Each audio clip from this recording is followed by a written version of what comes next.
Alright, this video here is going to be about hate.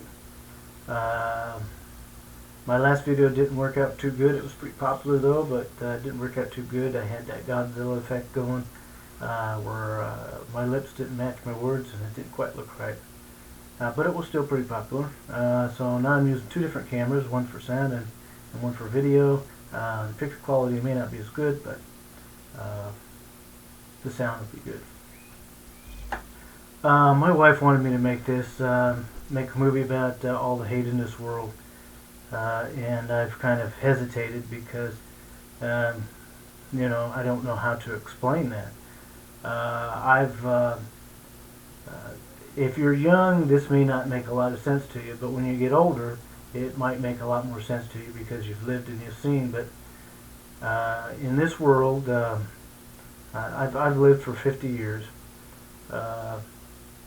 Hate grows and love dies, and hate is very popular in this world. It's the most popular sport around, and as you get older, you'll notice this more and more. If you're younger, you may not notice it so much. We use hate as a weapon, or as a shield. Probably best to say we use hate as a shield to protect ourselves. To prevent ourselves from being hurt, we put up this shield of hate, and that way, whatever it is that we're afraid of won't hurt us. And I figure that's why maybe it's the most popular thing going. And for those of you who know me, like you're on my Facebook page or my Tumblr, and you'll notice my Facebook is quite a bit different than my Tumblr. I've been accused of hate, and that's mostly because there's a lot of confusion going on. I don't hate anybody. There isn't a person in this world that I hate. But I talk a lot about Zionists on my Facebook page.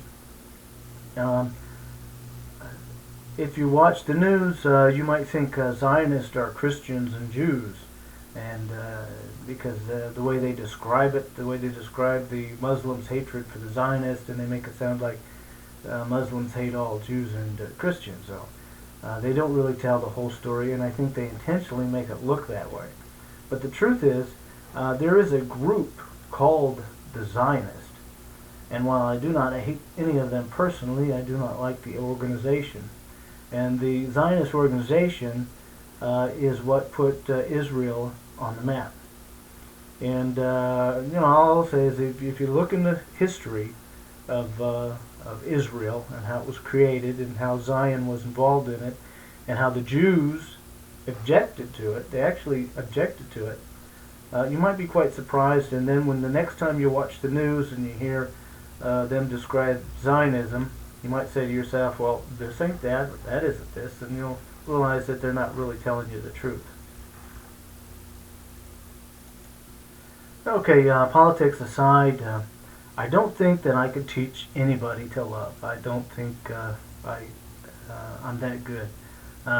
You had Jesus, you had Muhammad, you had Buddha, you had Confucius, you had Martin Luther King, Gandhi, many great people who walked upon this earth who all tried to teach us how to love and teach us that hate was wrong, and I'm not going to be able to beat them.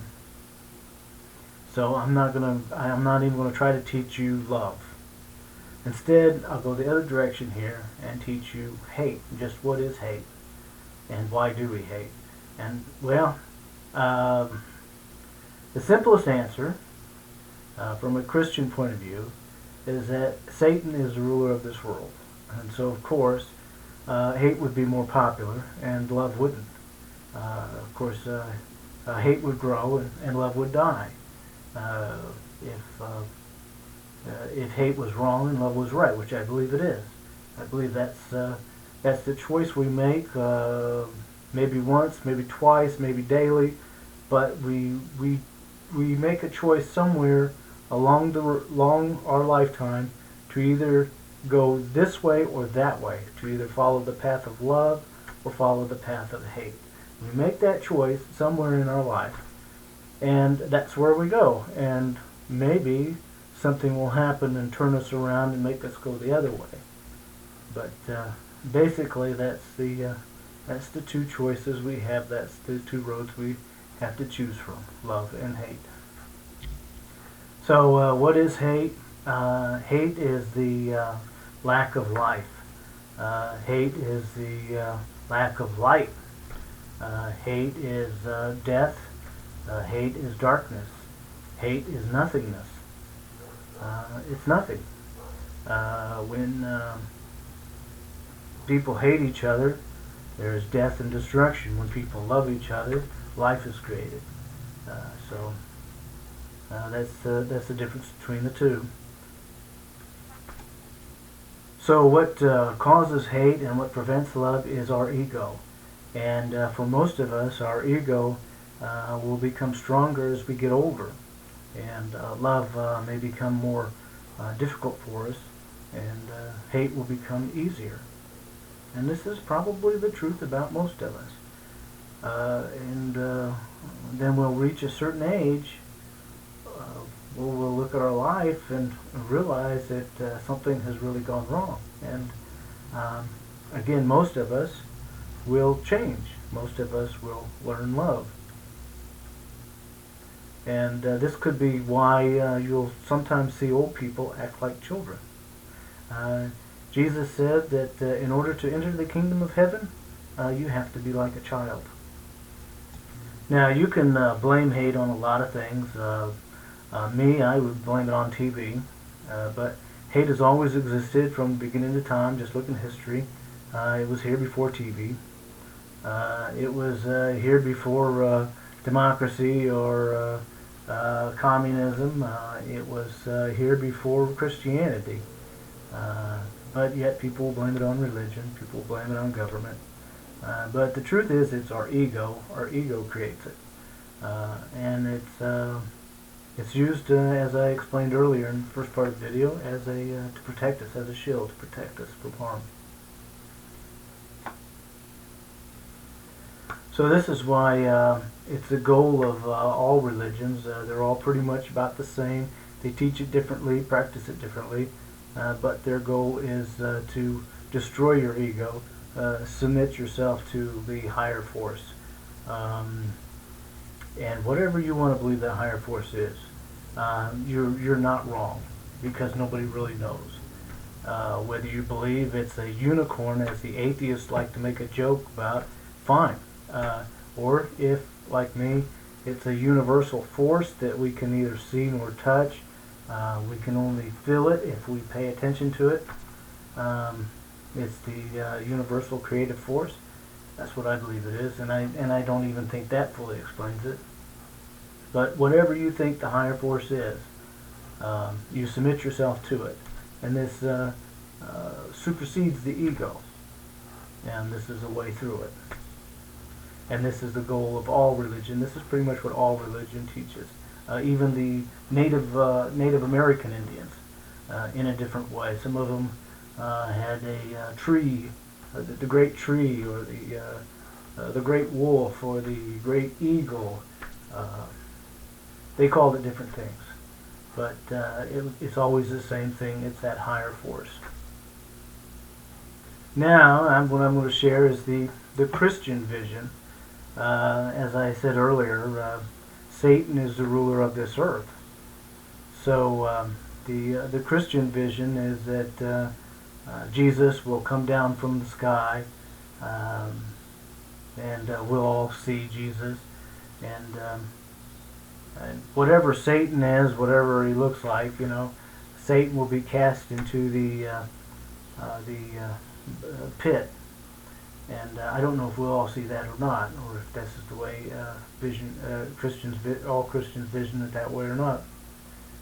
And then there will be, peace on earth, goodwill towards men, the Zion, where this is true Zion, where the lamb and the wolf will graze together and play with the small boy in the field, and no one will be harmed.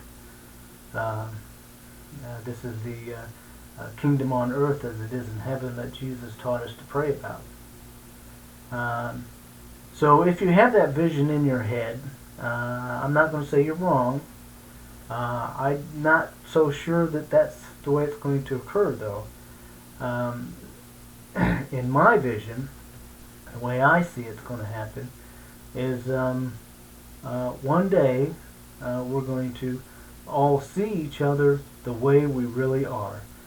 Somehow, some way, and I don't know how it will happen, the ego will just come down. It's our mask that covers us, that prevents us from seeing other people the way they really are. That mask will just come down, and we will see each other the way we really are.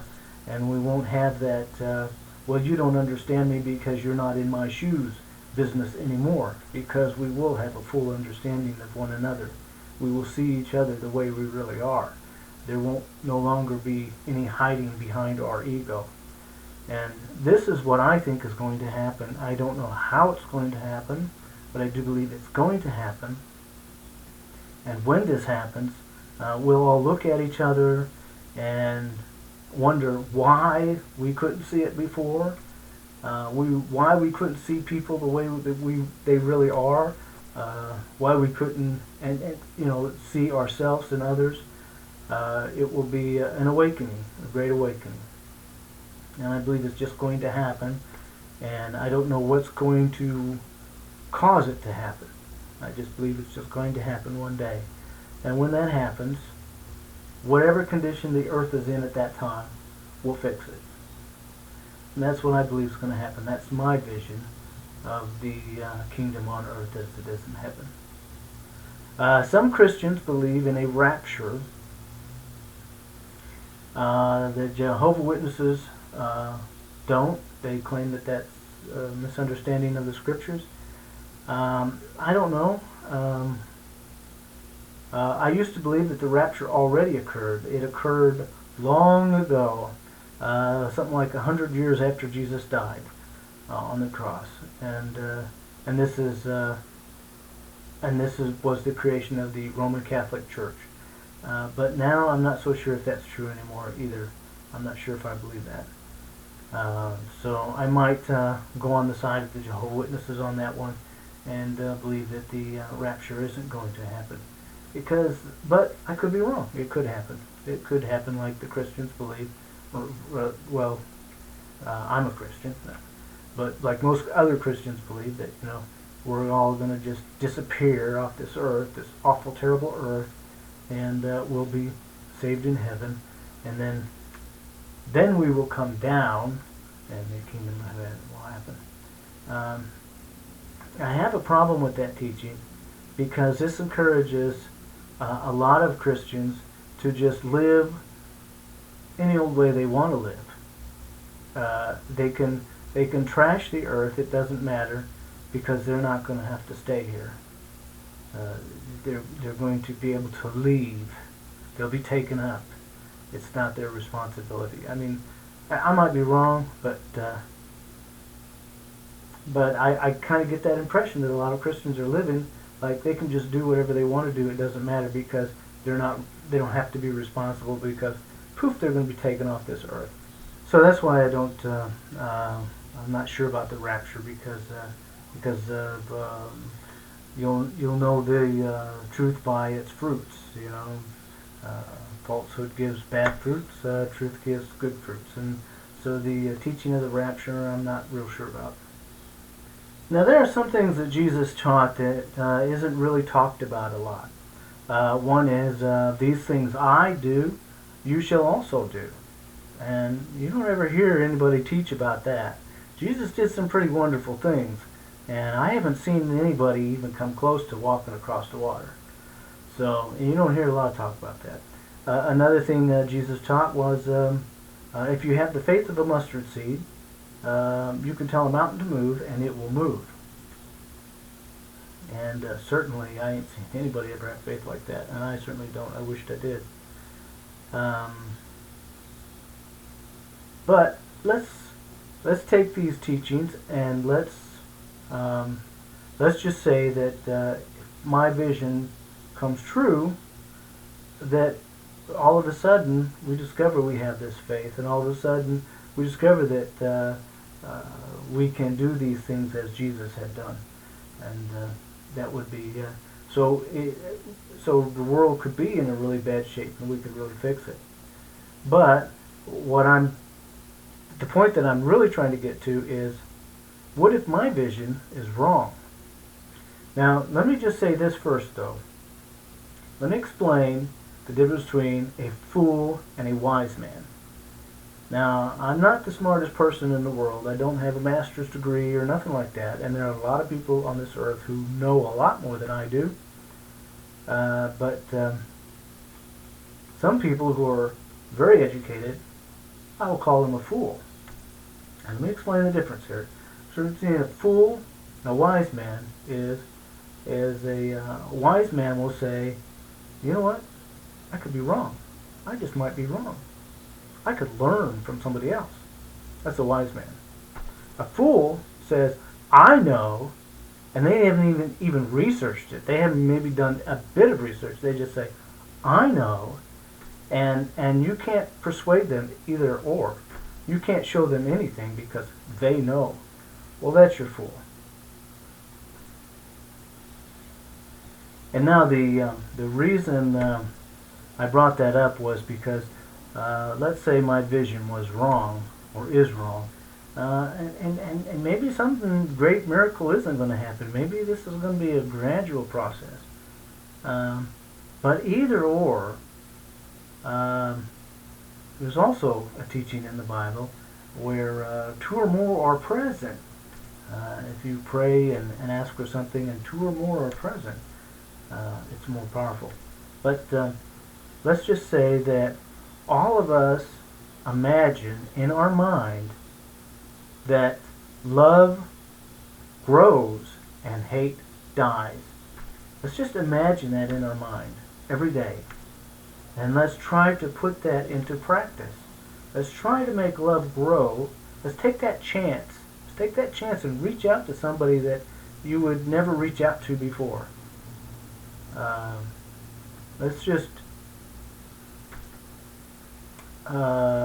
let's get rid of our prejudices, our judgments, and let's try to see people the way they really are, not the way that other people tell us they are, or the world might perceive that they are. Let's just try. Let's just say to ourselves, maybe we don't know for sure, and let's just look and try to see them for what they really are. And reach out to people that we would normally not reach out to. And let's try to envision in our mind and put it into practice to make love grow and hate die, instead of hate grow and love die. Let's try to create that world. And maybe I'm wrong, and maybe this could happen gradually. That would be nice. Anyways, I'm glad that we're not going to war with Syria. That was real scary there for a moment. And I hope that we go forward. If we have peace in our hearts and we have peace in our lives, then we can have peace in this world. So if we don't want to go to war with Syria or any other country in this world, we have to start here first. We have to work on this first. But of course, make your voices heard like we have, and let's continue doing that. Peace and love. Have a good day. Bye.